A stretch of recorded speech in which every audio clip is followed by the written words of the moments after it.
All right, we're looking at a little bit of a rebound in the stock markets. 30 minutes until the start of trading. I'm Matt Miller. And I'm Katie Greifeld. Bloomberg Open Interest starts right now.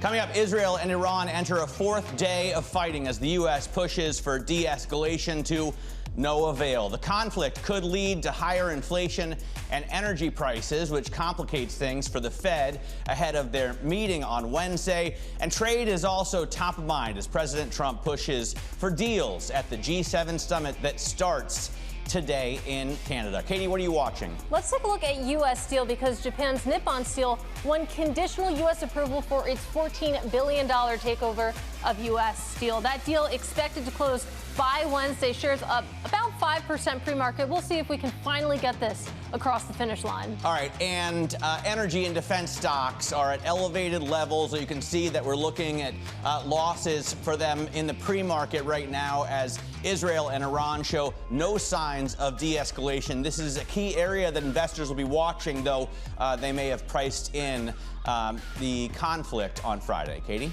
Well, Matt, to that point, President Donald Trump says he's eager to see a deal between Iran and Israel, but things could escalate before we see a truce. Well, I hope there's going to be a deal. I think it's time for a deal, and we'll see what happens. But sometimes they have to fight it out, but we're going to see what happens. I think there's a good chance there'll be a deal. Let's bring in Bloomberg Middle East reporter Dan Williams. And Dan, let me start by asking you why the president sounds so optimistic. It does seem that Netanyahu, after reading your piece out yesterday, has strong support of the Israelis for this war. Why would he stop now? Well, he may believe that the war has achieved its goals. War is, the prosecution of policy by other means. That's a very rough paraphrasing of Clausewitz on my part. And Netanyahu has certainly been talking up the achievements of this war. It's only 4 days old now, but the Israelis appear to be well on the way to achieving their stated goals. That's according to every statement we've heard so far. So Trump may be believing that either the Iranians will be denied through military force of their nuclear program, of their missile stores, or that they will come back to the negotiating table on terms more agreeable to the United States and Israel when it comes to their nuclear program. Let's talk a little bit more about how the U.S. factors in here, because President Trump said that it's possible that the U.S. could get involved in this conflict. What is the current state of play there? Again, one has to be very careful in passing such statements. We know the United States is involved. It's long been involved. It gives Israel diplomatic support. It supplies Israel with key munitions. There have really been airlifts, and I imagine also by sea, of weaponry, both for the defensive systems and offensive systems used by Israel. It's also clear the United States and perhaps other partners in the Middle East have been helping Israel in intercepting those Iranian missiles and drones, much like we saw last year back in October and April when Iran and Israel last exchanged fire. The question is, would the Americans weigh in offensively? That might not go well domestically. A Democratic lawmaker, I believe, is already submitting legislation that would require a congressional review of any decision by the administration to go to war against Iran. And I think what the focus is right now in Israel is over Fordo. This is the last man standing in terms of Iranian nuclear facilities that Israel has yet to reach. It's buried deep into a mountain deliberately, that is to withstand an attack such as this, a uranium enrichment plant in the mountains of Fordo. And Israel simply does not have the lift, the strategic bombers or the large bombs that the Americans could wield to put paid to this site. With that said, a senior Israeli official, the national security advisor, said on the radio that Israel is capable of tackling Fordo alone. Now, I don't know what that means. My imagination is what I imagine is he was referring to the ability to just drop bomb after bomb after bomb from smaller aircraft, smaller munitions, burrowing a hole into that mountain until eventually the bombs reach their target. All right, a lot of big questions there to parse through. Dan, really appreciate your reporting. That is Bloomberg's Dan Williams. Meanwhile, let's take a check on futures right now because we saw a big risk-off move to end last week on Friday. The S&P falling more than 1% to end the week with slight losses. But you can see we're rebounding right now. The S&P 500, the NASDAQ 100, even the Russell 2000, all higher pre-market. Let's discuss with Bloomberg global macro reporter Michael Ball. And one of the conversations we were having at the end of last week, Michael, was that when it comes to building in geopolitical risk premium, it never seems to hold when you take a look at stocks, oil, maybe a little bit in gold. But it seems like this time around, given the move that we're seeing pre-market, that playbook might apply. Yeah, it looks like people went into the weekend de-risked. We were expecting a further escalation. Luckily, the oil export infrastructure wasn't hit. There seems to be some off-ramps now where we can de-escalate. President Trump is clearly pushing for that. And as a result, traders are coming in with a little bit of a clearer head now. We did see rates shoot up at the end of last week, which I thought was interesting to see a sell-off in treasuries amidst this kind of geopolitical risk. Does it really bother anybody if we're at 450 on the 10-year, or are we used to that level? Yeah, I think that's an okay level right now. The 470 level starts to get us to the high end of the range. Obviously, we saw 515 on the 30. We're going to the 20-year auction today. That's obviously important. We had 3 solid auctions last week. We want to continue that.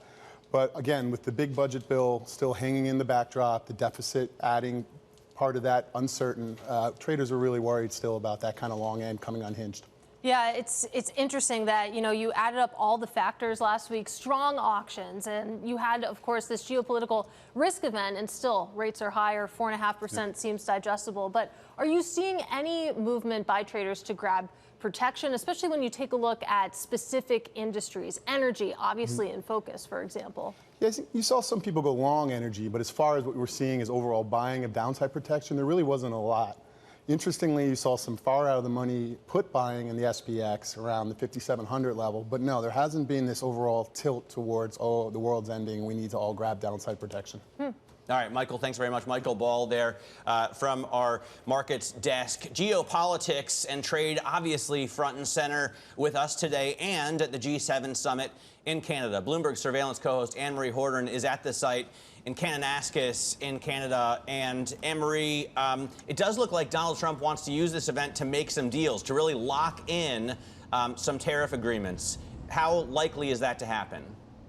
Yeah, he said that leaving the White House yesterday, Matt, on his way to Canada, talking about the fact that these deals are ready. Some of these countries just need letters, but also we do know that he is going to have bilaterals and also meetings on the side with certain leaders when it comes to trade. One of them, of course, being Japan. He recently had a phone call with the Japanese Prime Minister. They are looking to ink a deal. The Japanese, of course, want to get a trade agreement, but not at any cost. They also have their own domestic politics to worry about. What they're really going to push the United States for is making sure that that 25% auto tariff comes off. They want to be able to see Japanese automakers still be able to import into the United States. Another key partner to watch, of course, is Mexico. We have Claudia Sheinbaum making her way to the G7. She's actually right now, she tweeted on an Air Canada commercial flight on her way to Calgary. And this is the first time she's going to get a one-on-one in-person meeting with the president. She's also going to want to likely include a discussion with Mark Carney, the Prime Minister of Canada,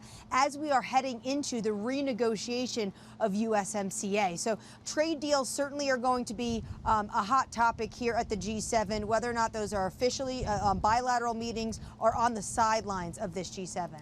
Well, let's talk about one of the other hot topics probably on the agenda, and that is geopolitics. Of course, what is going on in the Middle East, and specifically what is going on with the Israel-Iran conflict. Coming into this G7 at the start of last week, you probably could have said it would be firmly focused on trade. But Anne-Marie, what does the conversation around the Middle East sound like out there?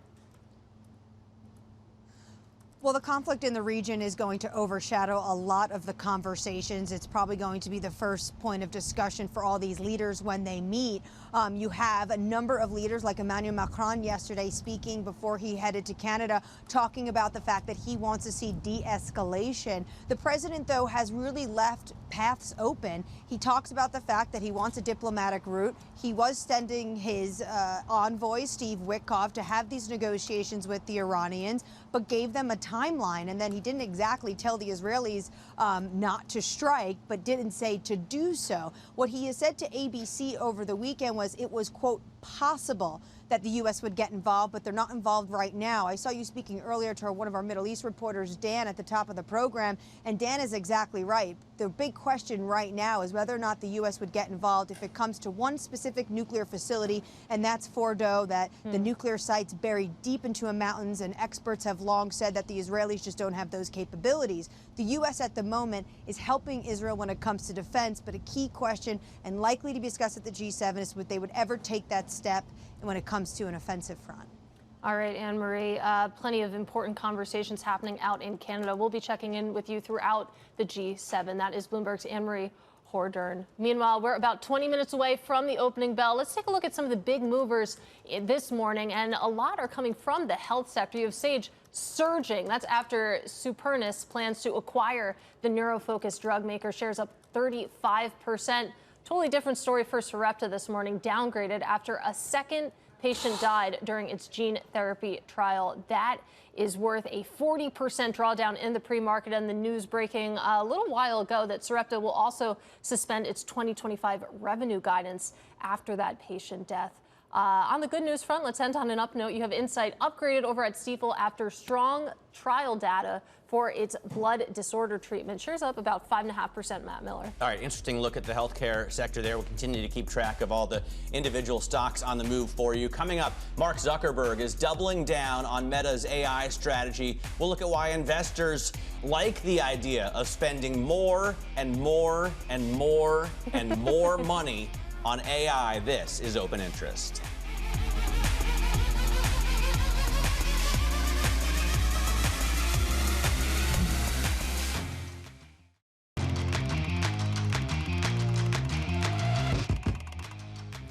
Let's get to high interest now. Look at what's making headlines around the world. President Trump is directing federal officials to expand efforts to deport migrants in the largest U.S. cities, including Los Angeles, Chicago, and New York. Trump's move to ramp up immigration enforcement in democratically controlled cities comes a week after the president acknowledged that the impact his deportation agenda had on rural communities, and especially farms and the service sector, has been bad.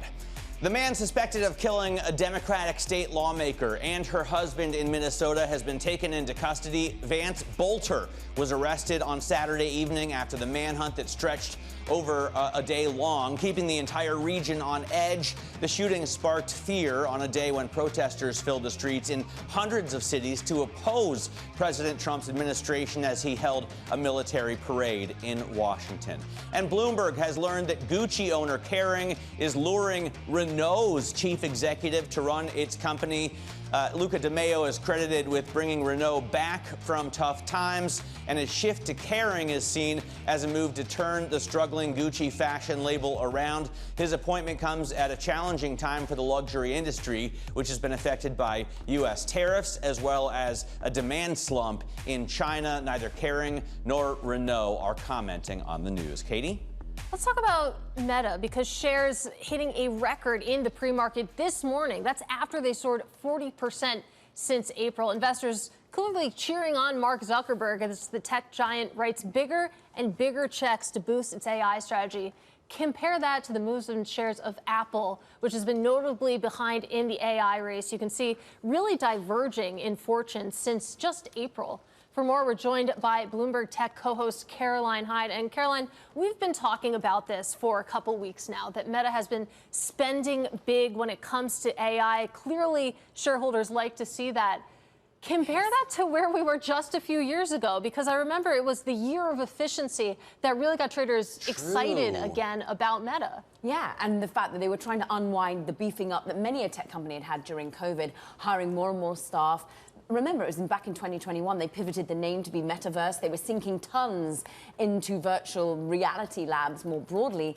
But now the AI focus is real, whether or not it's in hardware. Because remember, they have really put their meta meat towards how our experience is going to be in a mixed reality environment, whether that's using the sunglasses that really have been flying off the shelves. That seems to have been the leading of the pack. But also, they've been trying to sink Andrew Bosworth, the CTO, more and more into their vision for what really AI is going to do for the business. And I think this is why they're being given so much flexibility, why 70 analysts still say buy the stock, is because they actually make money. on the AI investment. They're rolling out now today, we understand, advertising within Meta, WhatsApp. Now, WhatsApp, of course, is how I connect with a lot of my friends abroad. But if you go to the updates part of the overall application, you're going to start to see advertising. Businesses want to connect with you in that way. They don't want to start peppering your personal one-on-one interactions with friends and family, but they do want to bring advertising there. Remember, they got Meta AI already brought in within WhatsApp. They're starting to see the AI commitment bear fruit when it comes to actual advertising rigor, advertising reward, and that's why you're seeing some of the investments, the return on investments, are a record high for Meta at like in excess of 31%. So monetizing WhatsApp, clearly that explains why you're seeing shares up 3% this morning. You mentioned the metaverse. Yeah. That's a word I haven't heard in a while. And you think about the 90% of analysts who cover this company giving it a buy rating. Yeah. Does the metaverse factor in at all to that? Because they literally changed their name to reflect their efforts in that space. I get the feeling no. I mean, when you go to the analyst recommendations, they're loving the generative AI focus. They're loving the commitment, like the more than $14 billion being spent on bringing scale AI into the business, basically one of these acqui-hires without a real name. It's like 49% minority stake in the business, but they get Alexander Wang. They form this AGI super intelligence team. That is why they're betting on Mark Zuckerberg, not the metaverse. But I do think longer term, as I said, Andrew Bosworth, the CTO, is saying 2025 is a pivotal year to make mixed reality more of a reality for the business, to make sure that the money they sink into Reality Labs starts to bear fruit. But for now, everyone just wants in because they're using generative AI and they're managing to make advertising, and the actual business model makes sense. Something I think about is I wonder if Mark Zuckerberg wishes he had just waited a year or two so he could have renamed it AI platforms instead of Meta. Yeah, that's a very good point. Look, I want to compare Apple because there's been a lot of talk about how they haven't made the strides in AI that investors wish they had, but they're, of course, worth over $1 trillion more. They have well over 2 times as much revenue, almost 3 times as much revenue. They have double the cash on hand. I mean, they're a far bigger company. So can they just Bigfoot Zuckerberg when they feel like it? In terms of the push towards generative AI, Apple's going to help Zuckerberg make money off generative AI because they want to be the one-stop shop from a hardware perspective. Of course, it's also an ecosystem we all live in. AI. Yeah, it's just the apps that we're all going to be using. They don't really want to be pummeling all their own money and their cash into generative AI large language model creation. They want to be the safe space that you come in. That's why they've been opening up to app developers their own large language model ability that is used on the hardware at the edge. But more broadly, this is a company that wants to be your access to the generative AI world, but they don't want to have to own that from an investment commitment. Their big issue is how do they start to interweave AI into Siri? We've talked much, and Mark Gurman says it's going to come in at least 2026 in springtime. But we've got to also think about how we see the hardware made in the US. Is that what satisfies some of the issues when it comes to, well, trade tensions and what's happening in terms of tariffs? All right, Caroline, we're going to continue to have this discussion, obviously, as Donald Trump has entered the chat. Thanks to Bloomberg technology co-host Caroline Hyde talking to us about AI investments at the biggest tech companies in the world. Some more movers on our radar. Barrington Capital is the second activist investor looking for change at Victoria's Secret. You can see as that story breaks, it drives the shares 7% higher.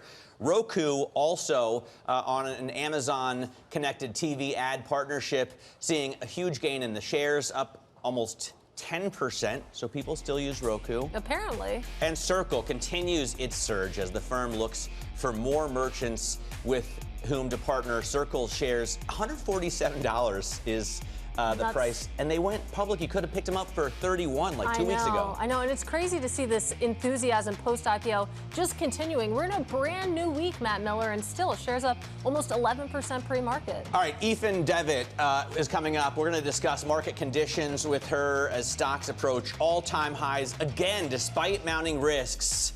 Are we not that concerned about tariffs, one big beautiful bill, a war in the Middle East? This is Open Interest.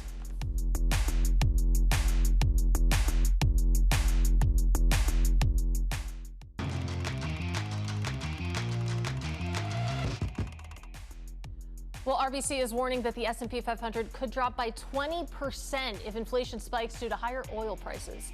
The latest note from the firm lays out 3 scenarios if inflation and energy prices start impacting consumer behavior, with the S&P 500 losing between 13 and 20% in their worst case scenario. Let's unpack and discuss with Moneta Chief Global Market Strategist Aoifinn Devitt. Aoifinn, it's great to have you with us, and I want to bring you into this debate that we were just having with Michael Ball from our Bloomberg News team, and it's a theme of this RBC note that it doesn't feel like markets hold that risk premium for very long when it comes to geopolitics. You can game out worst case scenarios, Aoifinn, but I mean, the likelihood, it seems, is pretty small just looking at how sanguine the trade is. That's very true. And that's been the case for all of the geopolitical crises we've seen really in the last few years. I'd say even post-COVID, markets have really beaten their own path, have been extremely resilient around every kind of spark point that we've seen internationally. And even oil, which traditionally would have responded quite a bit, especially to trouble in the Middle East, that is responding, but we know it's really demand supply, and there are many levers that can be pulled there, and particularly in the US, which is quite self-sufficient when it comes to energy now, that lever is not nearly as effective on a global stage. So I'd say even that will be a temporary spike, which is why any oil-driven inflation, I just don't think will be very, very long-lived. I think that will be a spike that will be transitory, and we know that it will work its way through the system. How much concern do you have as this war, it looks like, kicks off? Do stocks historically just not react to these sorts of things? I think they do react initially, a little bit of shock, of course, really amps it up, the uncertainty. We've already got quite, say, a vortex of uncertainty right now, with investors not knowing where to go and where to look, although they don't want to be out of the market either. So that's, again, adding to the uncertainty. And this geopolitical risk, which has been perhaps a kind of a phony war for some time and now is certainly exploding in more real terms, that is going to cause a bit of a shock to markets. But again, what do they do with that information is very hard to tell.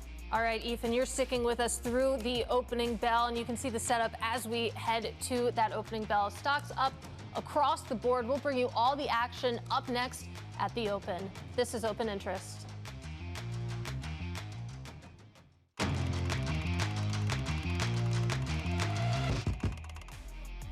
We are moments away from the start of trading, kicking off the week with Bloomberg Open Interest. We're glad to be with you. 20 seconds to go until the opening bell, and we are looking at pretty decent gains on futures. 0.6% on S&P futures, 0.7 on the NASDAQ. Small caps up almost 1% on futures. So investors want this market to rally. We closed, as Katie was saying, down on Friday, really down for the week marginally. You got a couple of miniature companies ringing the opening bell. Lincoln Tech, it's worth actually $700 million. Wow. I'm not belittling that. It's up 420% over the past 5 years. So if you're up 420, you have a good reason to be happy. Here on the New York Stock Exchange, you see Acuren ringing the opening bell. They've had a less good time with their stock, but they're worth $1.3 trillion. And look at this little kid. He's so psyched to be ringing, $1.3 billion. I was going to say, this is a sleeper stock. So excited to be ringing the opening bell. I love that. I love that platform. It's historic. That's something you never forget. You tell your grandkids about that. That's true. That little boy one day will tell his grandkids about this moment exactly, and we're watching it. But let's talk about some stocks here, because Japan's Nippon Steel won conditional U.S. approval for its $14 billion takeover of U.S. Steel. The deal is expected to close by Wednesday. It seems like traders think that's actually going to happen, up about 5% as the bells ring, Matt. All right, energy and defense stocks are front and center, obviously, because of the geopolitical tensions that we're watching. Now, they moved, obviously, a lot on Friday, and they're showing a little bit of a dead cat bounce today. Exxon, for example, down 0.5%. Lockheed Martin down almost 2.5%. Halliburton doing a whole lot of nothing. But it's an area that investors are watching, right? So Absolutely. We're just showing you the stocks that maybe you bought on Friday, or you're taking some profit off the table today. Is that what a dead cat bounce is? I thought it's when it went up. Sorry, you're right. It's the reverse. Yeah. So a dead count. Anyway. In any case, we are back with Moneta, a chief global market strategist, Aoifinn Devitt. Aoifinn, how important are these sectors to you? I mean, obviously, defense has been a sector you're paying close attention to for a while now. So I guess the moves on Friday were just maybe a knee-jerk reaction to the news and now letting out a little steam? Yes, I was also curious about that red we saw on the screen for the defense stocks, because clearly we know that structurally we're going to be spending a lot more in defense, whether from a policy side in the US or from a default and really coming up from a deficit in Europe. So a lot of expenditure due, never mind these recent geopolitical flashpoints. So I would find that a little surprising, but perhaps you're right, overdone and just really reassessing where we are. I do want to talk about something that we've definitely spoken with you before, and this is the U.S. underperformance versus the rest of the world. I believe we have a chart to illustrate just what we're talking about here. You can see the S&P 500. It's actually up a little bit. Finally, you can see we've bounded back pretty mightily since April, but then you compare that to the MSCI World ex-U.S. index. You compare that to Europe and just really trouncing the U.S. When we were having this conversation in January, February, even March, the conversation was that, okay, these bouts of outperformance are pretty much short-lived, but now we're almost halfway through the year, Aoifinn, and it's still the dynamic. Is it truly sustainable this time around? Very interesting question. And I think what we've been seeing is that increasingly how you interpret markets and the outcome of various policies and the outlook for markets seems to be very much in the eye of the beholder today. We know that there is a political divide which dictates whether or not you believe in the lasting nature of US exceptionalism, whether you believe in the fact that tariffs could be inflationary or not. So I think that's factoring in. And we are seeing, certainly at the margin, non-US investors with less faith perhaps in the US as an investment entity for themselves right now. We know there's uncertainty around taxes. That's in the big, beautiful bill. We don't know how that will be resolved. So I'd say that is also driving the non-US holdings, and also just some rebalancing into that, as well as really the double whammy or the double bonus we're seeing from a weaker dollar that investing outside the US will bring. So lots of factors. Will it be sustained? This does look like it has legs today because there are structural reasons both for selling the US and for buying ex-US. Right. How much do rates have to do with that? Because we're not seeing rates jump, really. We're holding in kind of a range. But I feel like for a lot of people's earnings expectations to prove out, you need the 10-year to be lower than 450.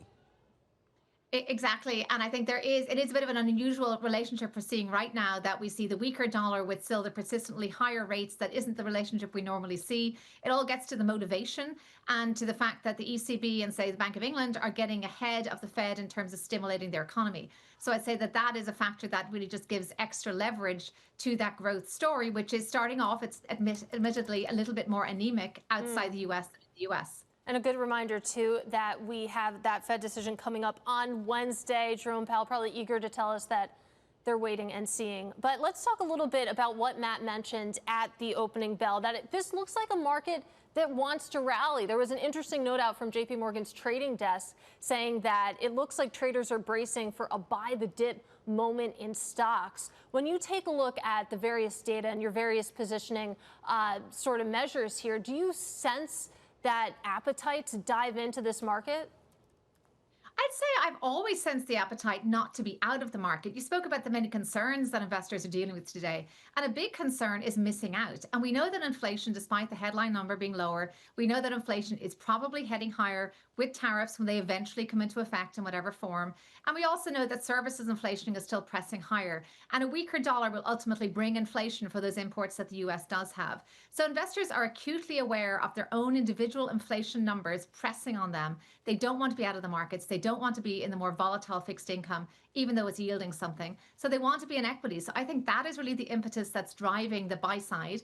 And equally, that large amount of money sitting on the sidelines in money market funds is still sitting there, and probably for a little bit longer too, because of these cash deals I mentioned. So that's where I've seen actually a buy the dip consistently right through this. And most importantly, I have seen US investors not wishing to sell, quite confident in their buy and hold strategies. I think they've been well coached by their financial advisors not to try to time these markets. It's simply been too dangerous.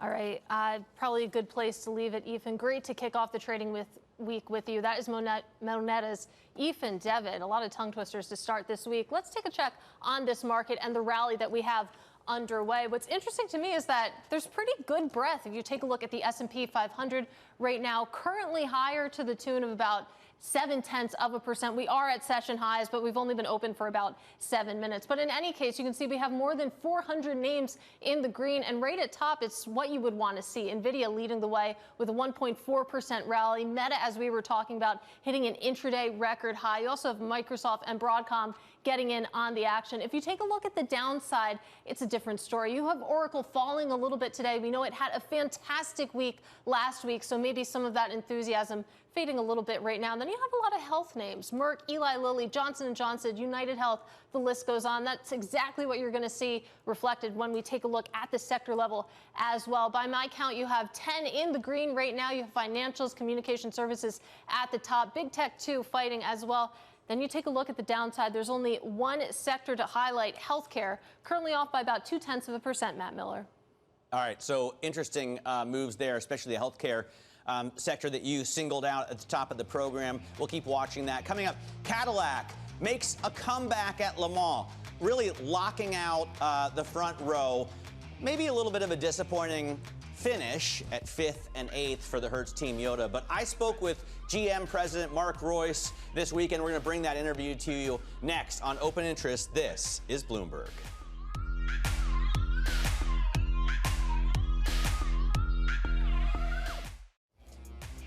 This is Open Interest, but you're looking live at the Principal Room. Coming up, we have an interview with the CEO of Flex, a large manufacturer for data centers. That's at 10:30 a.m. Eastern. This is Bloomberg.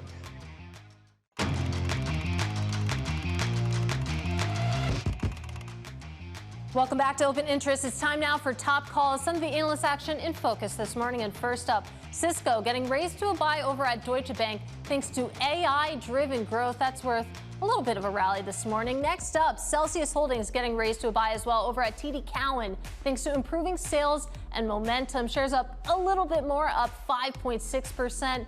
And finally, Sweetgreen getting initiated with a buy rating over at Wells Fargo. The firm says that despite the company's challenges, it sees a better second half thanks to improving fundamentals. Matt, I will say it would be harder to have a worse half than they had to start this year because shares are down about 61% in 2025.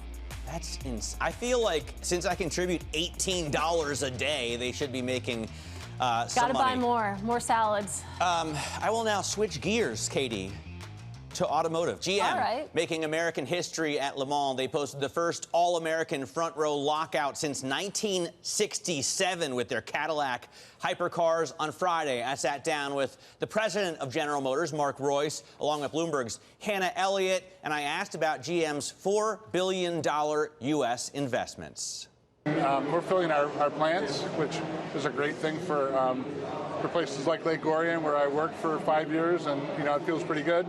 And then Fairfax, Kansas, where we're going to do EVs, smaller EVs, and then we're going to do Equinoxes. So we're going to do a whole bunch of really fun things. So as far as I know, there's no one else in the world really doing both EVs and internal combustion engines in the same plants, but we are. Everybody invested so much before I think we were ready for EVs. And now it's getting to the point where we're kind of ready, and you've got the offering. Do you expect the sales to start to really pick up? We're doing really well on a volume basis with these, and we're about ready to come with the Bolt and maybe a family of lower cost EVs even than that. So those are high volume, right down Main Street, as the charging infrastructure blooms.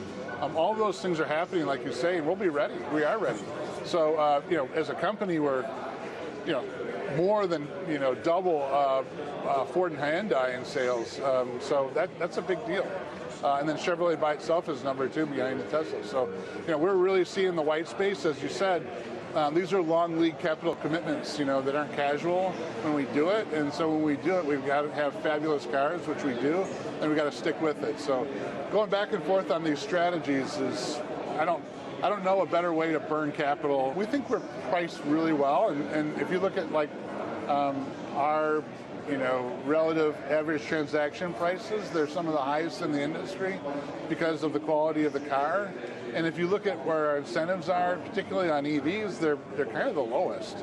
So I'm not sure we need to do a whole lot with pricing right now, because I think people see the value in our cars. We're priced fairly for what they are, and they're really good products. And so, I choose to to run it that way instead of like, doing these high elasticity activities that ruin residuals or destroy pricing in the future. And so we tend to keep a pretty even head on it. Can I finally ask about magnets? Are you getting the supply that you need, and is that coming through? Four or five. Well, you guys are in the news cycle, so whatever raw or precious material that we source for, whether it's EVs or regular ICE. ICE uses a lot of magnets too.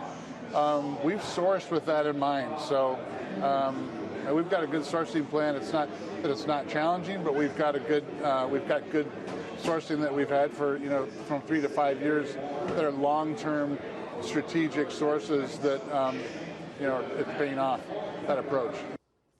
And that was part of our conversation with General Motors President Mark Royce. I have to say that it was an amazing race. Yeah.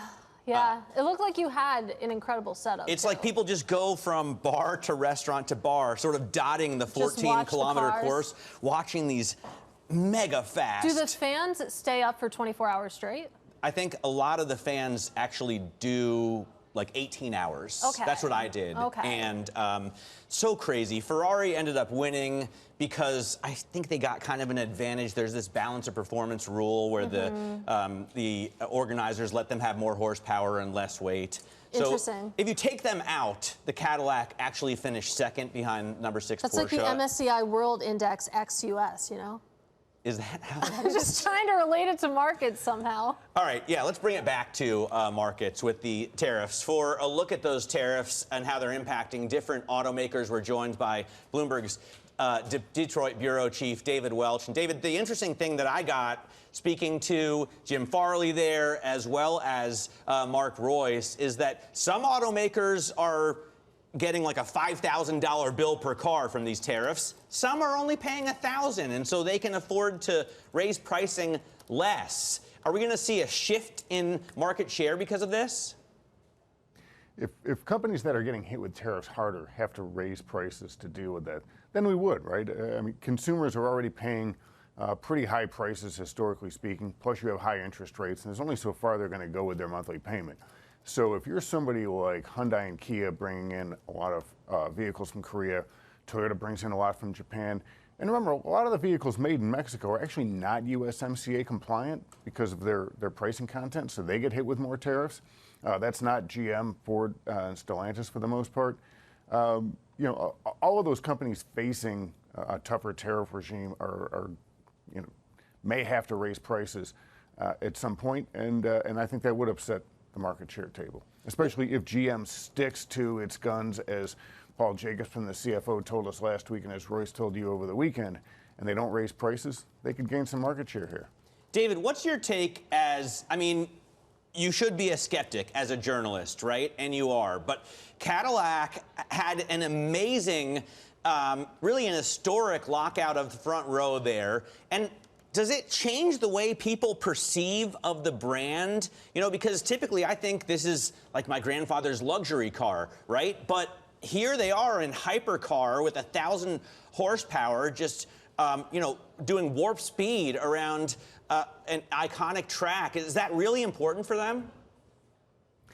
I've always been skeptical of how much racing actually helps with marketing, especially open wheel racing. It depends on how hard General Motors wants to push Cadillac in Europe. I think that's where Le Mans and a lot in that racing circuit really helps more. And they do want to sell their EVs in Europe. It'll give them a halo in the US too, obviously. So I think for people who are really into cars, it absolutely could help them. But it's just part of a long-term brand building and comeback for the Cadillac brand. Their sales have been up, particularly with their EVs, so there's a little bit of momentum behind Cadillac right now, and this could help. Rebuilding a brand from, like you said, your grandfather's car, or just kind of second fiddle to the European luxury brands sold in the U.S. takes a long time to rebuild that, and I think that's the road they're on. All right, David, great to speak with you. That is Bloomberg's David Welch with the latest on the auto industry. And coming up, Airbus making news at the Paris Air Show with a pair of orders from Saudi Arabia worth $17 billion. We head to Paris next. This is Open Interest.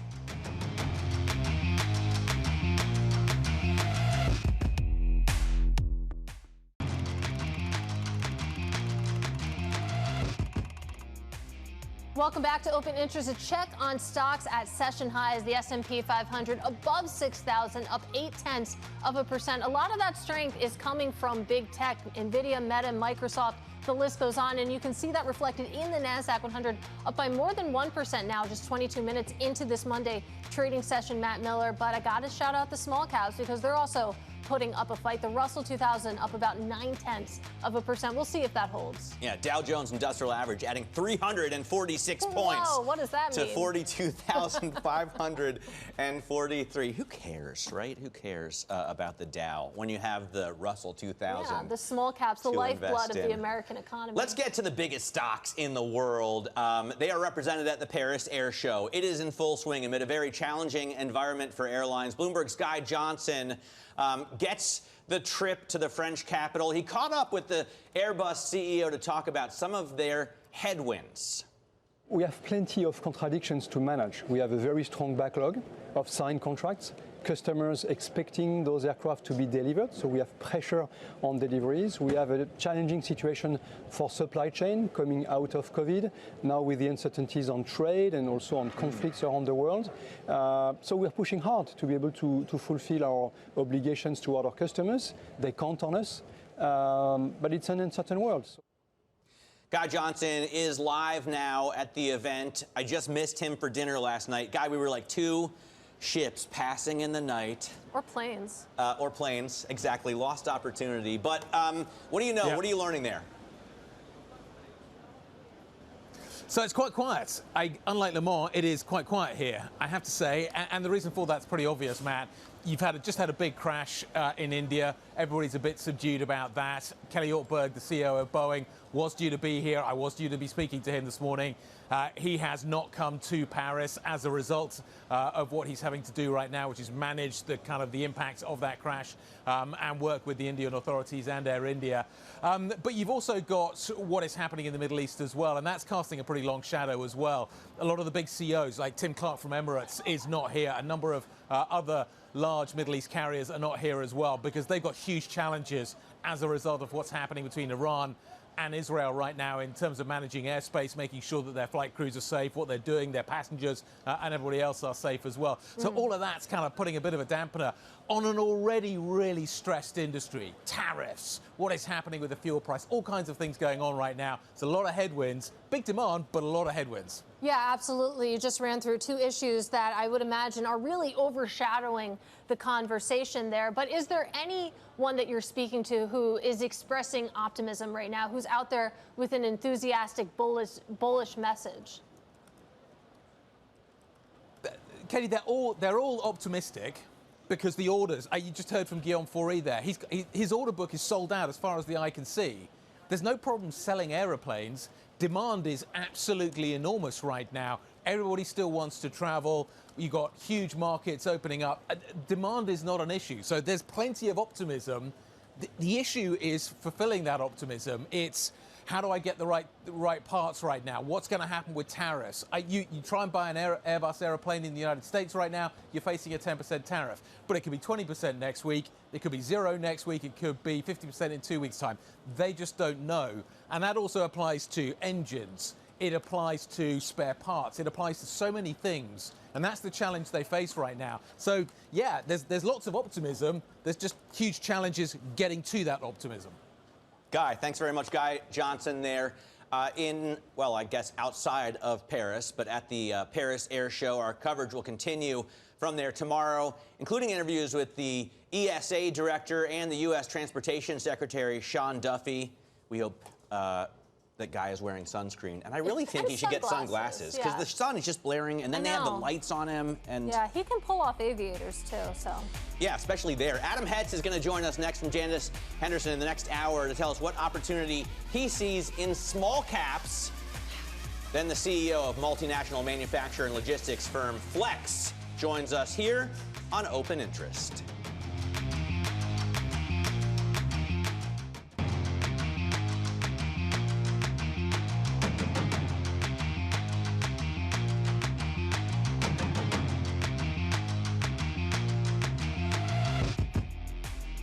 30 minutes into the trading day and just getting headlines from the Wall Street Journal that Iran wants to de-escalate hostilities with Israel. Sonali Basak to my side. We saw obviously a jump higher, a leg higher on the S&P, which already was up. But I think really the fascinating thing is if you put up GIP, an intraday chart of oil, you see it just dropped $2 in 5 minutes. Like a stone, totally dropping. The S&P 500 on track now to recoup most of its losses from Friday. So climbing back here in the midst of all of this geopolitical tension. And Matt, coming up, we're going to talk more about that fighting between Israel and Iran entering its fourth day. It did this morning show few signs of easing, but as you've been saying, the Wall Street Journal now reporting that Iran is seeking a de-escalation.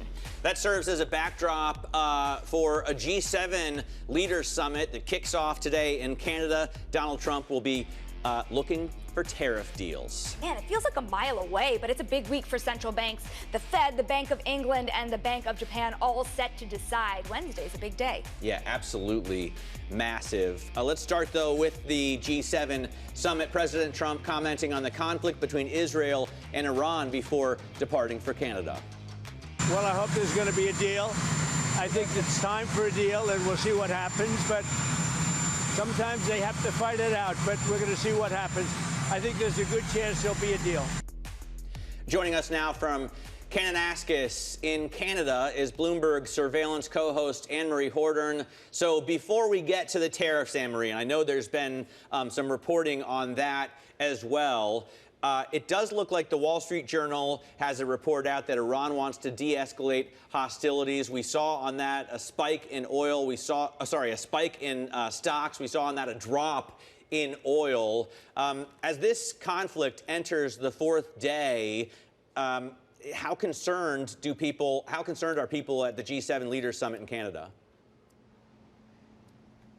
Absolutely concerned. It's going to overshadow the summit. It'll be the top topic that these leaders are going to be discussing when they sit down, and we are waiting for the first bilateral. The president will sit down with host country Mark Carney, the prime minister. That's in an hour time, 9 a.m. local here and 11 o'clock in New York. When it comes to this Wall Street Journal report that the Iranians want to engage, they want to end these hostilities, really two things come to mind. One, it shows how vulnerable Iran is, how isolated the supreme leader, the Ayatollah Ali Khamenei, is in terms of the fact that the top brass of the Islamic Revolutionary Guard were killed, and Israel continues to strike at some of these major nuclear facilities and also ballistic missile facilities. So I would say that Iran feels very vulnerable and on the back foot at the moment. Second, I would note it's important in this report. It says that if the United States does not join the offensive, we know that they are helping Israel in terms of defense, but they don't join the offensive, which the president said was a possibility over the weekend,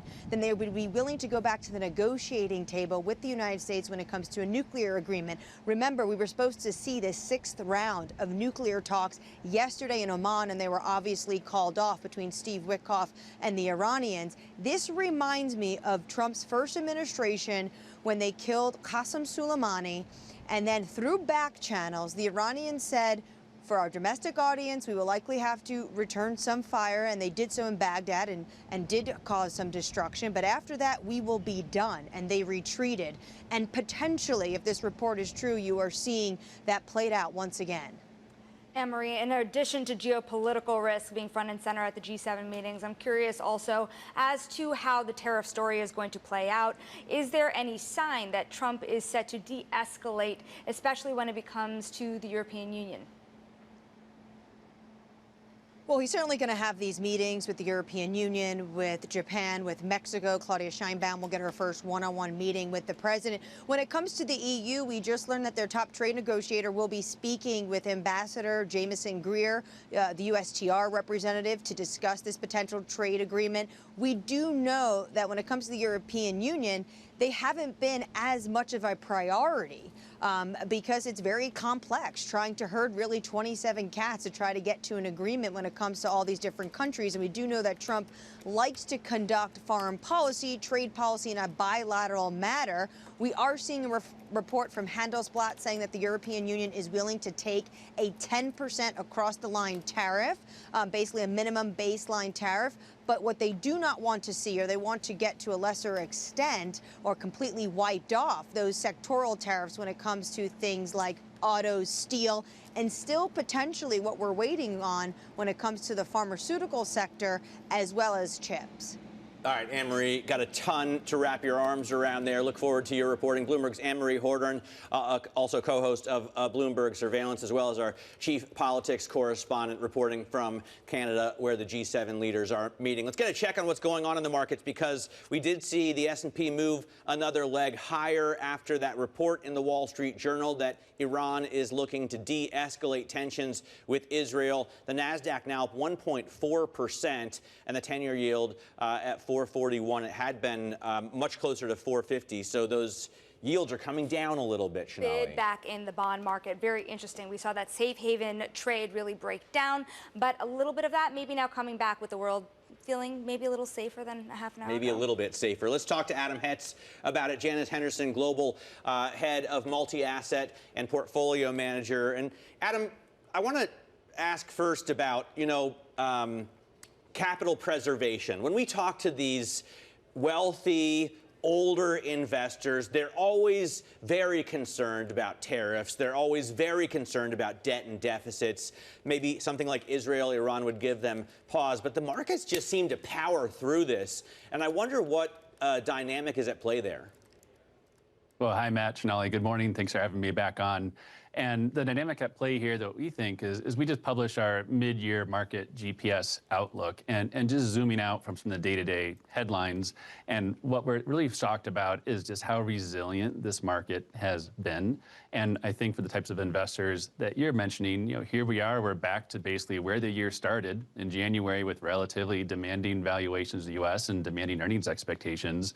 The big difference is we've seen that broadening trade play out, with ex-U.S. outpacing the U.S. by 15 to 20%. So patience has been rewarded, staying the course has been rewarded, and that vigilance has been rewarded. And on capital preservation, besides the broadening trend, the second big trend we're writing about in our mid-year outlook is the importance of fixed income diversification for capital preservation. Adam, there are truly a wild amount of cross currents under the surface. I want to point out, just for one example, oil prices. You have crude oil now trading at about $70, yet that is still, even with the decline we saw over the last couple of days, we traded almost at $78 a barrel. The average for the past this year was $66 a barrel. The low was $54. That's a more than $20 range in 2 months, really.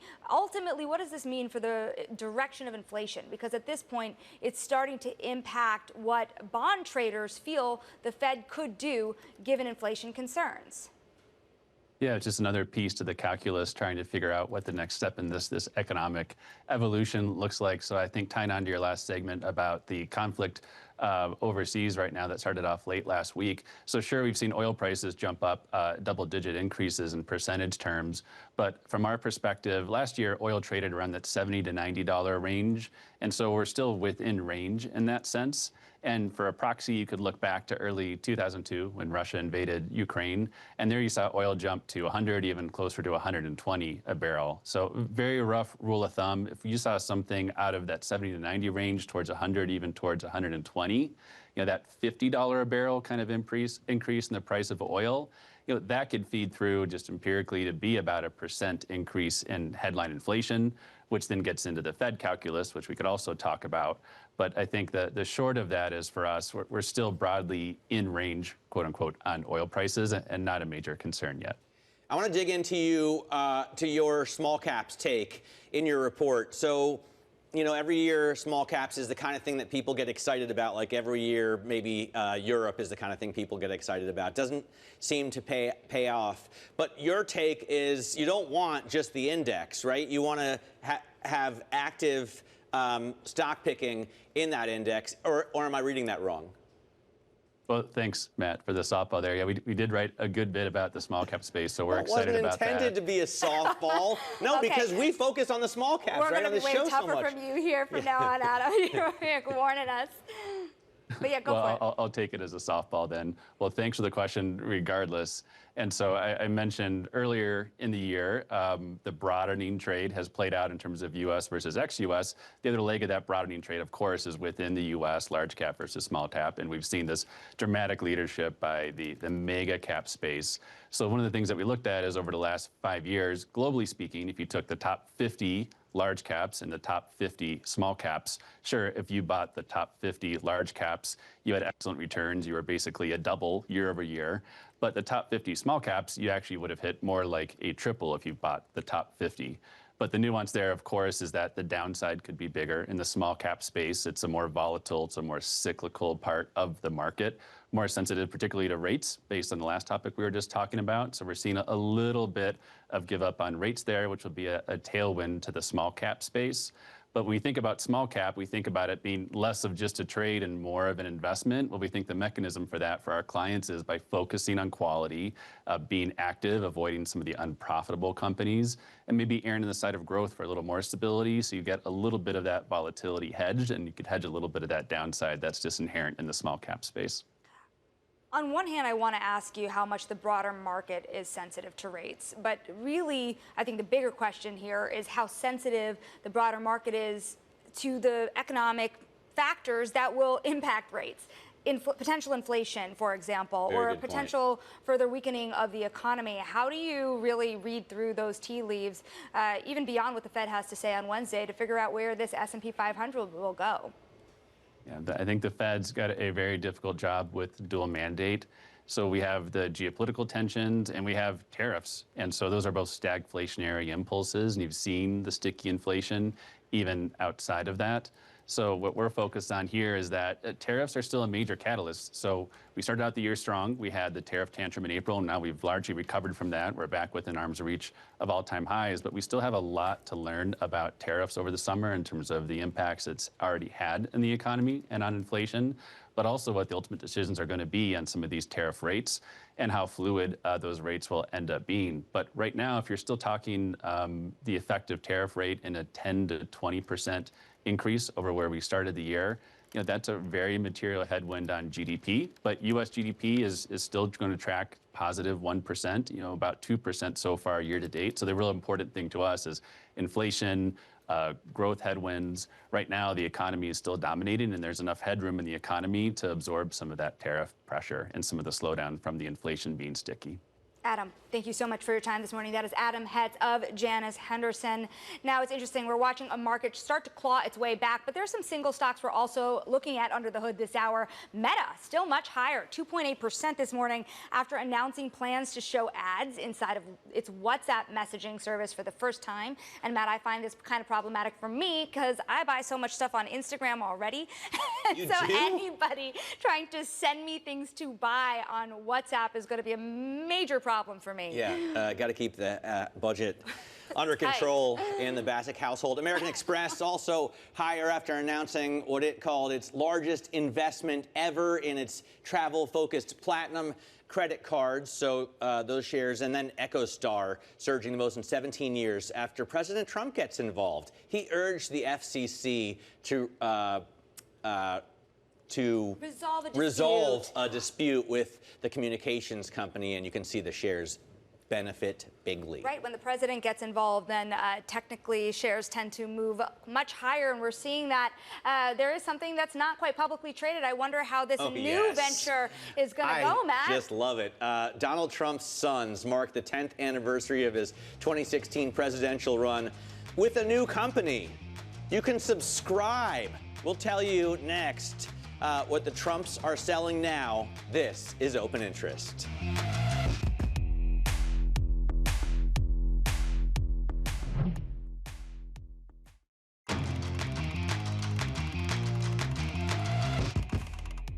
Let's get now to high interest. Look what's making headlines around the world. Senate Republicans plan to unveil key details of their version of President Trump's giant economic bill as soon as today. The GOP is pushing to enact a $3 trillion tax package by July 4th, but there is one major outstanding item, and that is how the legislation will treat the state and local tax deduction, the SALT deduction, which may be left blank or set at the current level of 10,000, where Donald Trump set it in 2017. The Senate Majority Leader said there's no real interest among Republicans who hail from low-tax states to raise the SALT cap to the $40,000 level called for in the House-passed version. Meta keeps writing bigger and bigger checks in pursuit of its artificial intelligence strategy, and traders keep cheering it on, or investors rather, encouraged that the expensive bets will keep paying off. The stock is back near record territory after soaring about 45% from its April low. Meta's rally is coinciding with a resurgence in investor appetites for AI-related stocks. It's a shift from earlier this year when AI darlings like NVIDIA tumbled on concerns about AI models developed on the cheap out of China. Remember that DeepSeek news. And President Trump is launching a self-branded mobile phone service in the United States. The service will provide customers with access to telemedicine help, device protection services, roadside assistance. This is all in the advertising.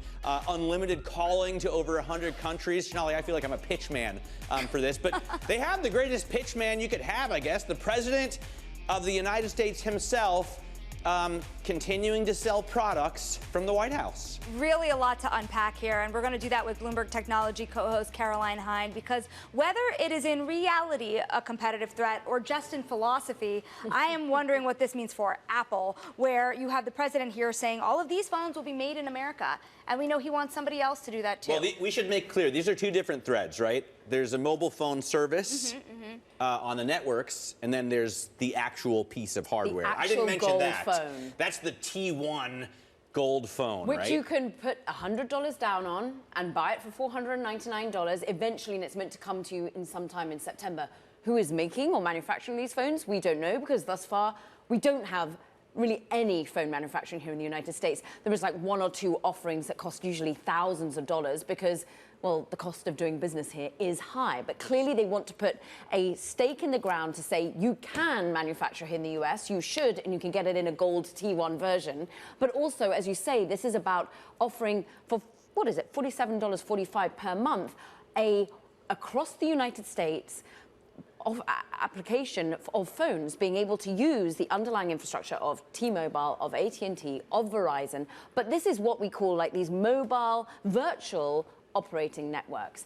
These are huge. You see them everywhere. You talk about Mint Mat a lot, but we've got basically hundreds of these virtual operators already here in the United States. Google Fi, for example, you can use as well.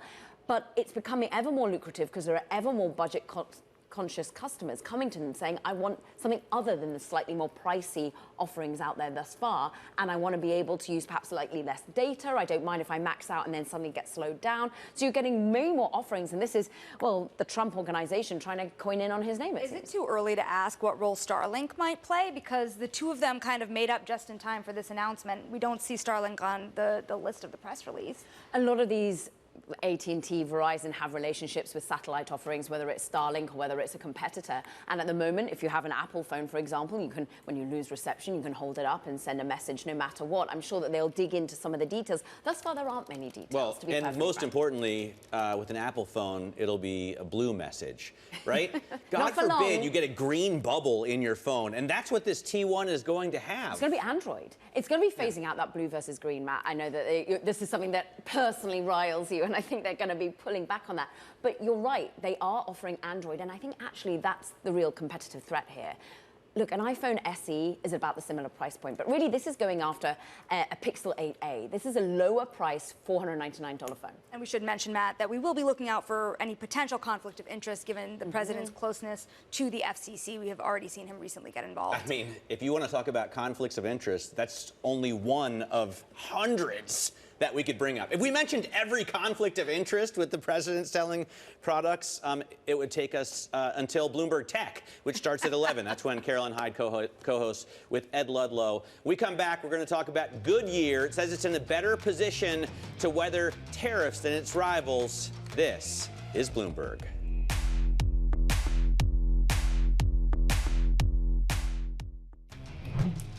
The 24 Hours of Le Mans is one of the most prestigious events in motorsport, where auto industry leaders gather for networking and deal making. Over the weekend, Hannah Elliott and I sat down with the CEO of Goodyear on the sidelines of the race and asked how tariffs are impacting the tire business.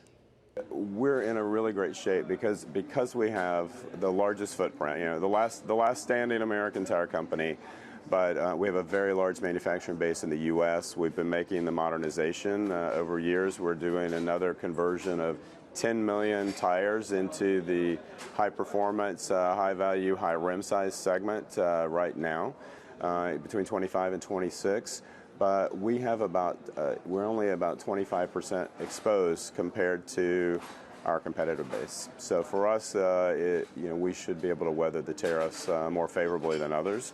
And we're really excited about that opportunity, right, to be able to get all of our plants running the way that they need to be running. We've got great folks all over the world, but we're very proud of the U.S. footprint and looking forward for folks, ramping up the orders out of the U.S. plants.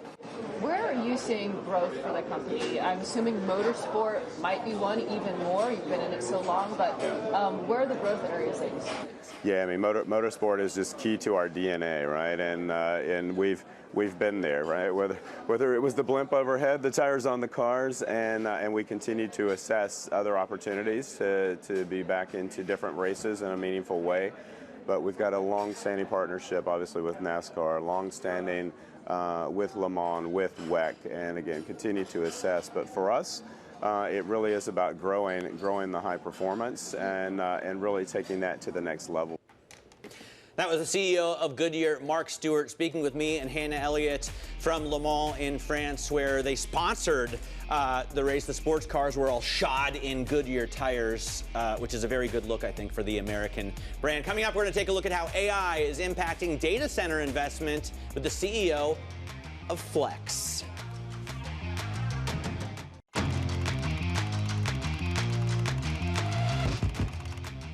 Now, the economy has felt like it's holding up, but a lot of investor questions on where the weakness is. So I want to bring your attention to the more recent ISM PMI manufacturing data, because readings below 50 generally suggest an industry is in contraction. And so the ISM index has shown that manufacturing has been falling for all but 2 months since the fourth quarter of 2022. Actual manufacturing output, as measured by the Federal Reserve, has increased in about half of those months, however. So a really mixed read. We're going to go more into the state of manufacturing, business confidence, business investment with Revathi Advaithi. She is the Flex CEO. Flex is an advanced manufacturing company building products for industries that include cloud computing, data centers, aerospace, and defense, places where a lot of interest is. Now, where do you see the most optimism and the biggest concern? Let's start with optimistic point of view here, Revathi. Yeah, Sonali, I'd say, of course, most optimism in the place that everyone's talking about, which is AI and data centers and the infrastructure spending that's going on in the U.S. I would say that's one significant sector. The second would be everything around health, right? Whether it is medical devices or medical equipment or the state of play in terms of use of equipment for medical. I'd say those two are the two biggest, and anything around infrastructure spending, again, in the U.S. would be the most optimistic. And then, of course, the challenging ones are everything around consumer today. How is consumer spending? How is that going? Automotive, definitely. Matt just came back from Europe and talked a lot about that. Those are the ones I would say more challenging areas. Yeah, how important, by the way, is that industry? I was covering automotive there, always looking at it, and it seems to be a much bigger chunk of global trade than anyone ever knew or thought about before. Yeah, and Matt, we are a big automotive supplier too, and the good part about what we participate in is that we're platform agnostic. So whether you're EV or hybrid or an ICE vehicle, we participate in all of them. So all the platform moves really doesn't impact us significantly. But to your question of, is it a part of global trade? Yes, a significant part, because you can see that U.S. manufacturers and European manufacturers really interplay and participate a lot in each other's economies. Very different in China, what is happening. So I would say it is an important part of it. But the last 5 years, I would say all manufacturers, including auto manufacturers, have been moving supply chains closer to the point of use. So that shift has been happening. but lots left to do still. You have your fingers in a lot of pies, Revathi. You have automotive manufacturing contracting that you do, as well as computers, right? You assemble Apple Mac Pro laptops as well, if I'm not mistaken. How likely is it that we're going to see a cell phone, a competitive smartphone assembled in the U.S. this year? Yeah. So today, I would say 7 years ago, when I first came into my job, Matt, we did high volume consumer devices. Today, we don't do much of that. We don't do high volume consumer devices like cell phones or laptops. But Flex being one of the world's largest manufacturing companies, I do have a point of view on it. I would say that one, for the more automated sides of manufacturing, I think there's a continuous shift that will happen. I'll give you one statistic, Matt. If you think about the last 5 years, so the things we buy in our supply chain, from the Trump tariff 1.0 to today, we've seen a pretty significant shift of our supply chains from China, from Asia to North America. So we've moved from being 30% procured from those regions to now 45% being procured in North America, which means that a lot of manufacturing can happen in the region for the region. And if I look forward, I would say we will continue to see a very significant shift in those supply chains back to North America. I think there will be a few challenging areas, like we've talked about, magnetics, batteries, those kinds of things. But high volume manufacturing, I would say, automated manufacturing, a lot can continue to move close to the point of use, would be my point of view. And AI has just started in these sectors. So you think about the combination of AI, robotics, automation, lots to be done. So I'm very optimistic about more automation, more production does continue to move to the point of use. Right. Not everything, but there will be a significant Well, my shift. question here, too, is if you're looking at more automated manufacturing moving back onshore to the United States, how likely is it that this big push for U.S. manufacturing to grow, how likely is it that it will actually create jobs? I would say it will create jobs, may not be to the extent the jobs were being utilized when you were manufacturing the same product in Asia, maybe. I'll just give you an example. We just announced a new facility in Dallas that we're a 500,000 square feet facility in Dallas, all manufacturing kind of power infrastructure products for AI. That facility is creating 500 jobs. Just now, we're hiring as we speak. So it does create new manufacturing jobs. I think there is a lot of open manufacturing jobs in the U.S., so I won't say that it's easy to hire, but it is creating new jobs. And the really big question to me, too, here is that even if you bring some manufacturing jobs back to the United States, ultimately, what can't be done here? What are the areas of manufacturing that the U.S. should throw up its hands and say, well, wait a minute, that just won't be made here? I would say if I look forward, the things that will be difficult today are things around magnetics, batteries, where everything about rare earth and raw material sourcing is difficult today in the U.S. I would say even things like high volume things like capacitors, resistors, will take time before those efficiencies can be moved to the U.S. Those would be the challenging areas. But, like I said, 45% of our raw material today, our supply chain has shifted already to North America. I expect another 30% will shift over the next few years. And there'll be a tail left behind, like things like magnetics and batteries, which will be hard to do in the next few years here in the U.S. But I would say that as those raw material constraints are managed through, you can see that shifting eventually. But there will be challenging ones like that. Revathi, let me just ask you quickly. We only have about 30 seconds here, but from the conversations I had with automotive executives at Le Mans, it seems to me that rare earth processing is not going to get done in the U.S. It just seems too dirty and too dangerous. I would agree. I said there's a long ways to go in terms of rare earth. That being said, there is other countries around the world that has availability of these rare earth minerals, right? Latin America has pretty significant availability. So making deals with those countries where there is availability outside of China will continue to be important as we manage through that. Revathi, we appreciate your time this morning. That is Revathi Advaithi of Flex talking about this manufacturing economy. Matt, wild markets this morning. Yeah, absolutely soaring in terms of the S&P 500 now looking at gains of more than 1%, right? The NASDAQ doing even better, 1.5%. And the 10-year yield calming. Yeah, it's at incredible. only 440. The yields were higher earlier this morning. That safe haven was under question. The S&P 500 not only holding above 6,000, but also actually recouping all of its losses from Friday. I will say I want to get into single stocks, but just to look at oil, we now have WTI back under $70 Incredible. a barrel. So at $69.95, you've been highlighting the volatility that we've seen there. Let's get a look at some of the single stock movers at this hour. Bloomberg Cross Asset reporter Denita Sakova is here with us at the desk, and Victoria's Secret is one we Matt's can. favorite stock. It's a stock I love to talk about because I'm from Columbus, Ohio, right? To people from Columbus, Ohio of my age, like this is an important company. Limited, Victoria's Secret, Les Wexner, but it's been having real trouble lately. Yeah, it's down more than 50% year to date, but we're here with some good news today. Another activist is taking over and urging changes in management, and the stock is up about 4% today. It's much needed relief. Of course, there is a lot of pressure. There is competition. We have all those brands like Skims really gaining popularity, building stores right across the street. We have weakening consumer, and we of course have the pressure from the tariffs. That said, this is the second activist who is urging changes.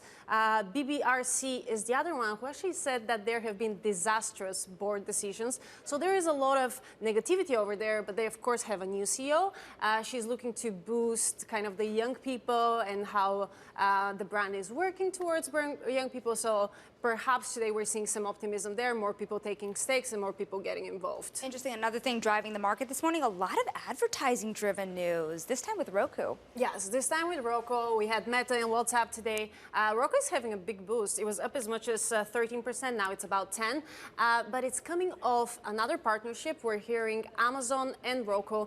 And the number of viewership they're going to access together is 80 million households. So really big number. That's expected to happen in the fourth quarter. So there is still some time. But Roku was under a lot of pressure with economic uncertainty. In May, actually, they announced that it's really hard to figure out the outlook now. And that erased the gains here to date. Now, after this, the stock is up 9% here today. And there is a lot of optimism. For example, Benchmark has a $130 price tag, which is like 70% upside from last week. Roku with the ads, also Meta with the future ads. We're watching that very closely this morning. Denita, we thank you so much. That is Denita Sakova of Bloomberg News.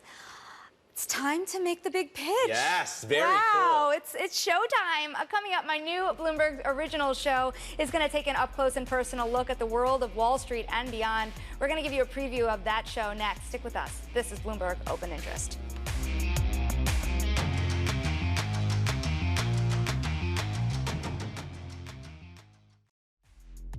This is Open Interest. You're looking live at the Principal Room. Coming up, an exclusive interview with the incoming CEO of Moelis & Company. That's at 12:30 New York time, and it's awesome. This is Bloomberg. Financial correspondent, I get to meet the people shaping the way money flows around the world. And I want to bring you with me. Now we're playing. Yep, now we're playing. First and foremost, I am a capitalist. The capitalist system is the best system in the world. There isn't another one that works as well. Citigroup moves $4 trillion a day. 5. Wall Street used to be a place. I love all these new Wall Streets. Y'all Street, Wall Street South. Now it's more of an idea. The optimism here is infectious. You think our New Yorkers are negative? Yes. Anything that trains people to understand probabilities and just think through things with a greater degree of nuance is a service to humanity.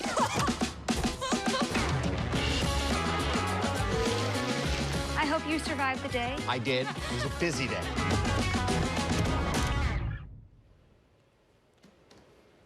That's a little about my new Bloomberg Original show, Bullish, an immersive journey through the high-stakes world of finance as seen by its titans and its rising stars. I sat down with real estate giant George Perez of the Related Group, and we talked to him a little about what's happening in Wall Street South.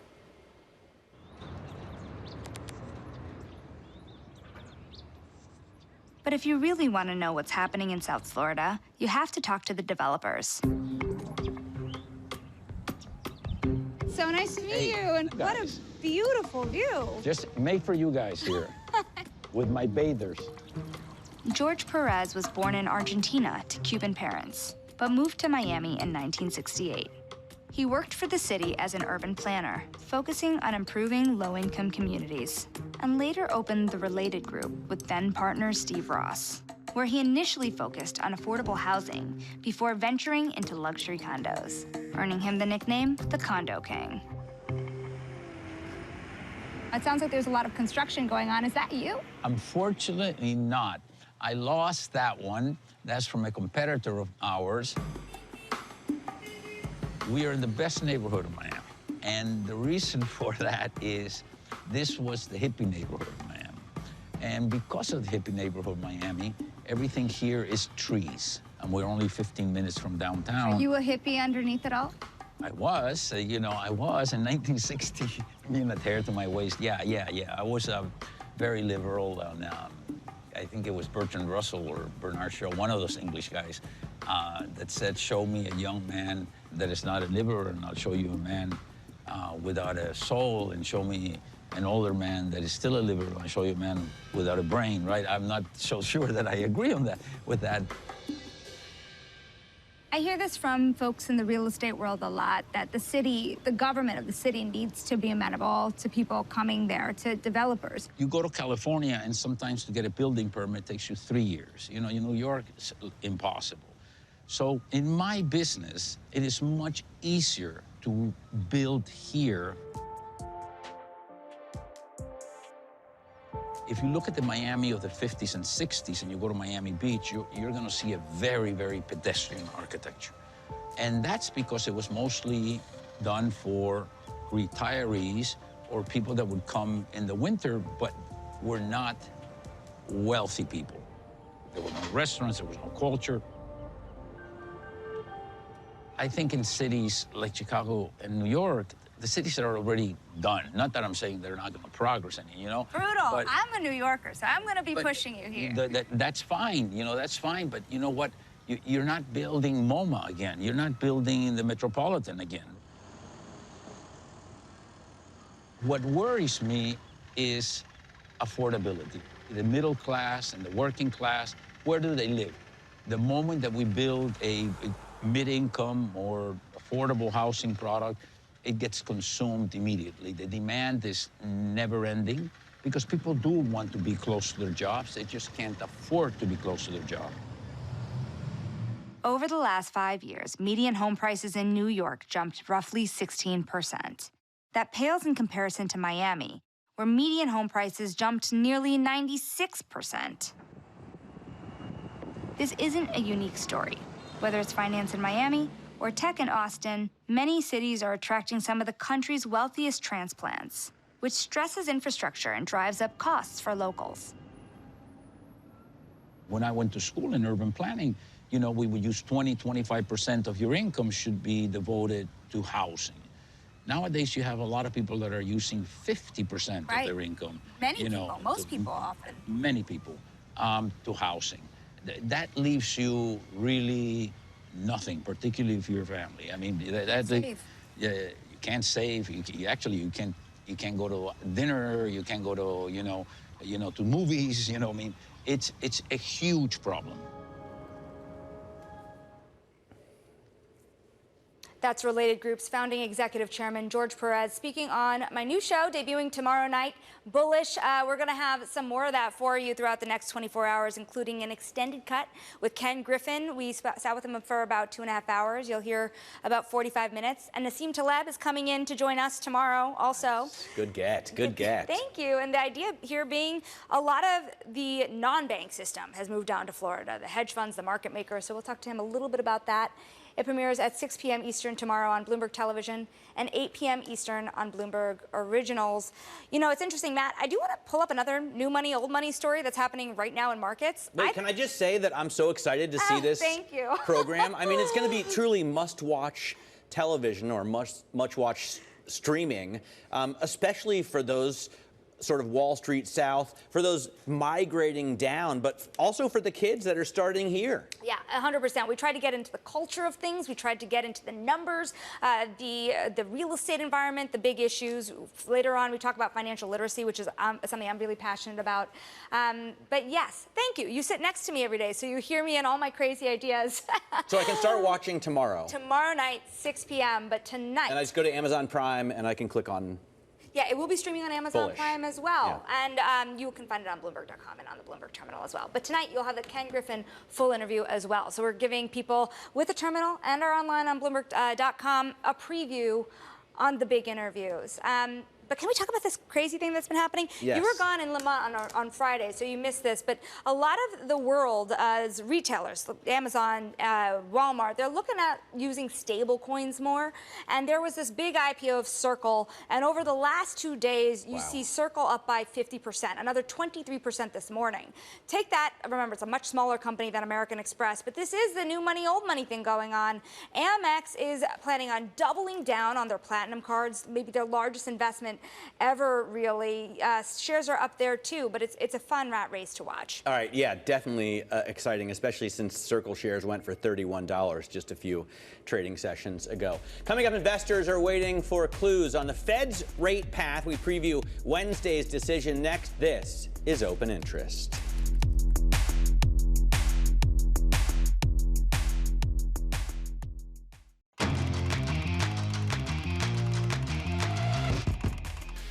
All right, a busy week ahead, as Sonali has been saying, for central banks around the world. We're going to get rate decisions from over 7 central banks, headlined, of course, by the Fed decision that we get on Wednesday afternoon. Bloomberg Intelligence writing they expect a hawkish hold from Powell and company. Joining us with more is Mike McKee, Bloomberg's international economics and policy correspondent, reporting from Washington, D.C. I was looking to see if that was St. Paul's or the Capitol building. It's always important to make that distinction. What do you expect from Powell on Wednesday, Mike? Well, I think it's going to be beauty in the eye of the beholder, or Fed rate cuts in the eye of the beholder. You mentioned before the break that we were looking for clues to what the Fed's rate path will be, and that'll come in the summary of economic projections. They're going to release new outlooks for unemployment, for GDP growth, and for inflation. You can see where they are right now. If those come down for GDP or for unemployment, or unemployment goes up, rather, then people will start pricing in rate cuts. If inflation goes up, people will think they might hold or they might look at rate increases. And then what we're going to be looking at is, when do they tell us they think they will know enough to move rates? The market thinks December at this point. The latest survey that Bloomberg News has done of economists suggests that that's about right, that they won't know anything until maybe September, and then most likely in the fourth quarter. So even if the Fed looks like they're getting prepared to do something different, it isn't going to be any kind of certainty coming out of this meeting when it's going to happen. Mike, we are looking forward to your coverage. That is Bloomberg's Michael McKee. And to his point, the market is only really pricing in its first rate cut in October. Less than 2 through the end of the year leads us to where markets are today. We are seeing that bid really come back into the short end of the curve. And the 2-year is looking flat. I'm most amazed by crude because, to your point earlier, as we saw headlines suggesting a de-escalation in the Middle East, we do see crude dropping by more than 4%, briefly hitting below $70. Yeah, those headlines at the top of the program from Reuters, from Wall Street Journal, saying that Iran is looking to step down a little bit, are really moving markets. This is Bloomberg.